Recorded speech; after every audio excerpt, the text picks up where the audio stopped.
Hey guys, in this video, I want to share with you how I have found my virtual assistants, how I hired them, how I delegate to them, and how I decided what to have them help me with in my business. My business, Hospi Homes, we do property management for short-term and mid-term rentals. We're based in Los Angeles. I have about 30 properties currently, and I have 3 virtual assistants who help me, in addition to other employees, run this whole thing. So 3 parts I'm breaking this into. Number 1, we'll talk about how to source virtual assistants, how I've done it, and some other ways that I'm familiar with that I've seen, how to decide what to delegate, what responsibilities and tasks to delegate to them. This is a common question I get when people ask, people who are looking to hire their first virtual assistant, wanting to really get back their time, focus on the important things, and make that first hire for their business. So what to delegate to them exactly? I'll share my three virtual assistants, what I have them do. And then the last is how to manage, how to train, how to really build up, empower, equip your virtual assistants. Really, any of your employees. The principles aren't really different whether your employee is halfway around the world or in the same place, in the same city you live in. So, part 1: how to source and how to find that virtual assistant. So there are 3 ways I'm familiar with how you can hire a virtual assistant. And I'll quickly go over them, share my experience with the ways I've used, and some pros and cons. Some of these methods I have not used myself, but I'm familiar with it. I've talked to others who have these services or have used these services.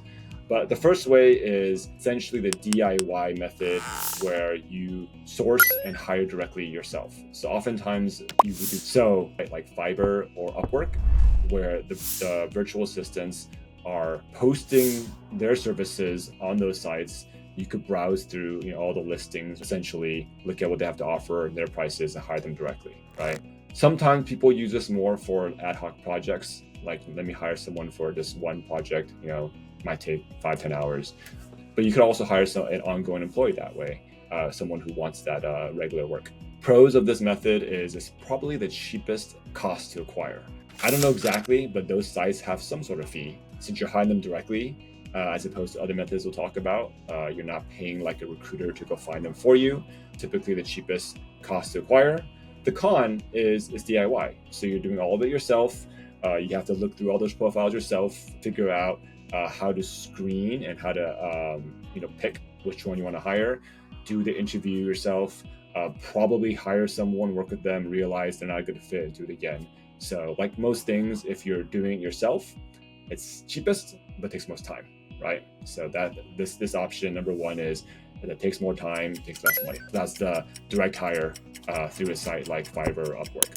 The second way is using a recruiter or an agency that does recruiting overseas. I found one of mine, VAs, and I use an example. They used to be called Support Shepherd. They're called Somewhere now. That sounds weird.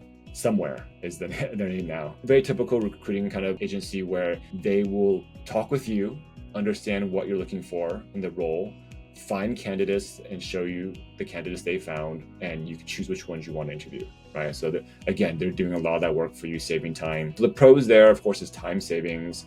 And if it's a good agency, potentially you'll be delivered higher quality candidates to consider. So it may save you time as well on having to hire and rehire if you don't find a good fit. The cons, kind of the opposite of the first option.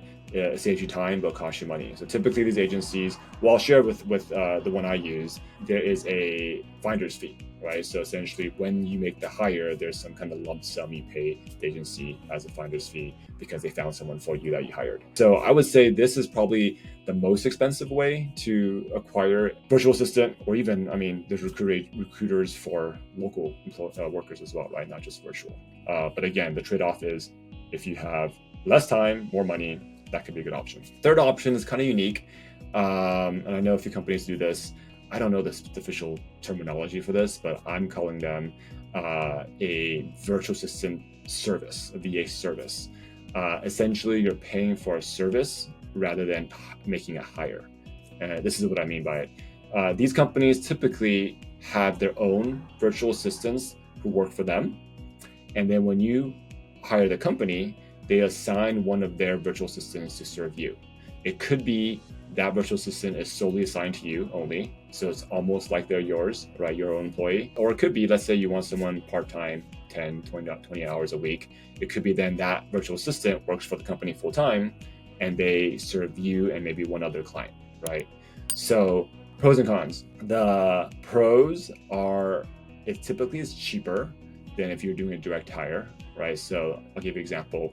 If you were to hire a full-time virtual assistant directly, where they actually are on your team, you're working with them directly, it's probably cheaper if you go through a VA service like this for the same full-time employee. Kind of some obvious reasons, because the company that you're paying probably has some other way they're compensating, that's their employee, really. You're paying the company and they're paying their employee.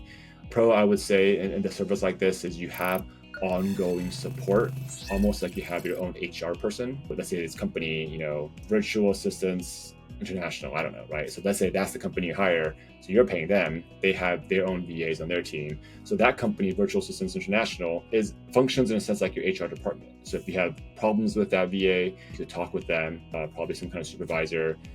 They could probably assign different ones to you if the fit's not good, or if the role changes, you don't need that role anymore, they might give you someone else. Or when it's time to hire a second one, they could bring someone else, and they have that pool of other candidates that you could get their services from. I'm not saying hire because you're not actually hiring them, right? Cons, I would say primarily lack of control, right? So again, this is hiring a service where you pay a monthly fee rather than making a hire. So there might be some limitations on what you could have the virtual assistant do, and maybe the ways you supervise and train them.